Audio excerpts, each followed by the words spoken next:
Brief reprieve from fire-ravaged parts of New South Wales is coming to an abrupt end as hot, dry and windy conditions raise the fire danger level.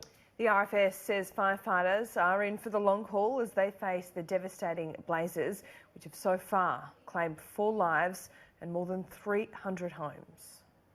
Extremely hot, fast-moving and dangerous. Fire is raging through the state. We got a firestorm situation here on the west end, mate. 4 lives have already been lost. The most recent, a 58-year-old man whose body was found in burnt-out bush northwest of Kempsey. It's believed he was attempting to flee the shed he called home when his car broke down.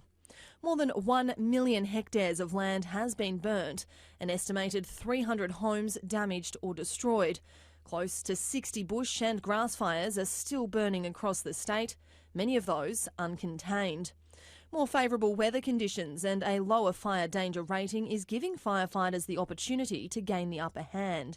What the strategy at the moment is to try and obviously identify and protect vulnerable assets, homes, things like that, to try and just see if we can make sure we're clear around them or make sure we put containment lines in where we can. So there might be small areas that are near properties that we can put a containment line in and burn back from properties. So trying to get some containment on the fire is good, even if it's not on the front of the fire, because you can use that to work to extend progressively over days and weeks ahead. But emergency services are warning the fire threat is far from over.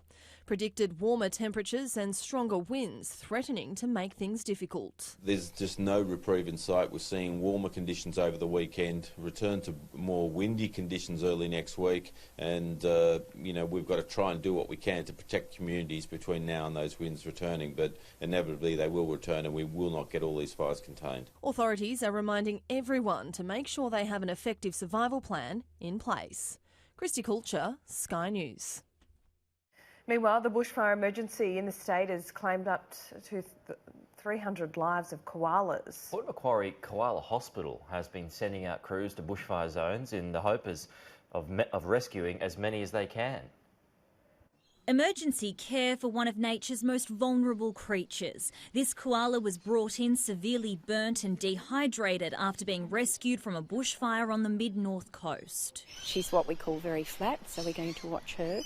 She's joined 44 other koalas requiring urgent care. Crews of 8 are sent out into the fire zones. We go out with walkie-talkies, so if somebody here spots one and the walkie-talkies all crackle. We found one, and when that happens, everybody stops. 20 burnt koalas have been rescued this bushfire season alone. They're brought here to the Port Macquarie Koala Hospital, where they're rehabilitated and released within 6 to 8 months if all goes to plan. We examine them to find where their burns are. We cut off any burnt skin. We wash their wounds with a special mixture, and then we put on a cream. There are around 160 volunteers at the Koala Hospital. Some of them, like Amanda, have been working here for 14 years. Up to 300 koalas have perished in the most recent bushfires. The Koala Hospital has been raising funds for its recovery efforts. More than $400,000 has already been donated to the GoFundMe campaign. We're having made water drinking stations for wildlife. What we're going to do is put them into the burns area once we're allowed in after the fires have cleared. President of the Koala Hospital, Sue Ashton, initially wanted to buy 10 of these stations. With the money raised, the hospital can now afford 100.